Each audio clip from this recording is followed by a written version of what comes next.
BS ಯಡಿಯೂರಪ್ಪನವರ ಅಭಿಮಾನೋತ್ಸವ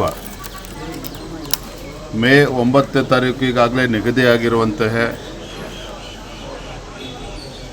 ರಾಜ್ಯದ ಎಲ್ಲ ವಿಧಾನಸಭಾ ಕ್ಷೇತ್ರಗಳಿಂದ ಸಾವಿರಾರು ಸಂಖ್ಯೆಯಲ್ಲಿ ಅಭಿಮಾನೋತ್ಸವ ಕಾರ್ಯಕ್ರಮಕ್ಕೆ ಬರ್ತಾ ಇದ್ದಾರೆ. ಜನಸಾಗರವೇ ಹೊತ್ತು ಹರಿದು ಬರ್ತಾ ಇರುವಂಥದ್ದು.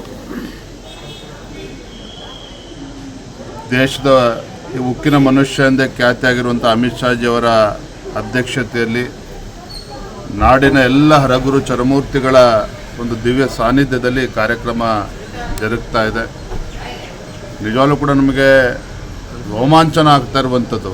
ರಾಜ್ಯದ ಎಲ್ಲೇ ಹೋದರೂ ಕೂಡ ಯಡಿಯೂರಪ್ಪನವ್ರ ಬಗ್ಗೆ ಏನು ಒಂದು ಅಗಾಧವಾಗಿರ್ತಕ್ಕಂಥ ವಿಶ್ವಾಸ ಇವತ್ತಿಗೂ ಕೂಡ ಅದು ಮಾಸಿಲ್ಲ. ಇವತ್ತು ಕೂಡ ಯಡಿಯೂರಪ್ಪನವ್ರ ಬಗ್ಗೆ ಅದೇ ವಿಶ್ವಾಸ ಜನಸಾಮಾನ್ಯರಲ್ಲಿ ಕಾರ್ಯಕರ್ತರಿರುವಂಥದ್ದು ನಿಜವಾಗ್ಲೂ ಕೂಡ ನಮಗೆ ಸಂತೋಷ ಮತ್ತು ಹೆಮ್ಮೆ ತರುವಂಥ ವಿಚಾರ.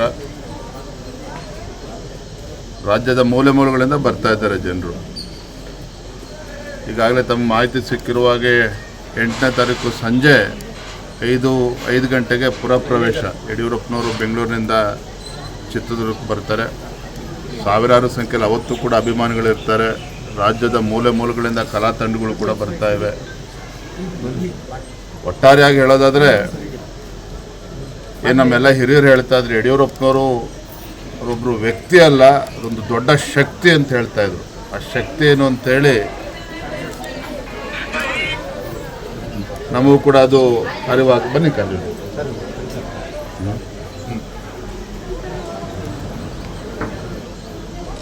ಸಾವಿರಾರು ಸಂಖ್ಯೆಯಲ್ಲಿ ನಾಡಿನ ಪರಮ ಪೂಜ್ಯರು, ಜಗದ್ಗುರುಗಳು, ಎಲ್ಲ ಸಮಾಜದ, ಎಲ್ಲ ಜಾತಿ, ಎಲ್ಲ ಸಮಾಜದ ಮಠಮಾನ್ಯ ಗುರುಗಳು ಎಲ್ಲರೂ ಕೂಡ ಈ ಕಾರ್ಯಕ್ರಮದಲ್ಲಿ ಭಾಗವಹಿಸ್ತಿದ್ದಾರೆ. ಭಾಳ ಅಪರೂಪವಾಗಿರ್ತಕ್ಕಂಥ, ಭಾಳ ವಿಶೇಷವಾಗಿರ್ತಕ್ಕಂಥ ಕಾರ್ಯಕ್ರಮ. ನಾವೆಲ್ಲರೂ ಕೂಡ ಎದುರು ನೋಡ್ತಾ ಇದ್ದೇವೆ. ನಮ್ಮೆಲ್ಲ ಕಾರ್ಯಕರ್ತರು ಕಳೆದ 15-20 ದಿನದಿಂದ ಸಾಕಷ್ಟು ಶ್ರಮವನ್ನು ಕೂಡ ಹಾಕ್ತಾ ಇದ್ದಾರೆ.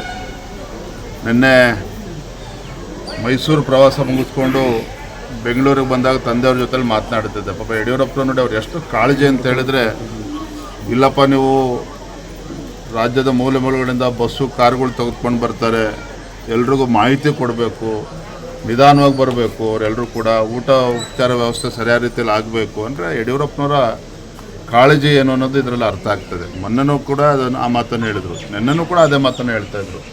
ಎಲ್ಲರೂ ಜೋಪಾನಾಗಿ ಬಂದು ಜೋಪಾನ ಹೋಗಬೇಕು, ನೀವೆಲ್ಲರೂ ತಿಳಿಸ್ಬೇಕು ಅನ್ನೋ ಕಿವಿ ಮಾತನ್ನು ಕೂಡ ಅವ್ರು ಹೇಳ್ತಾಯಿದ್ರು.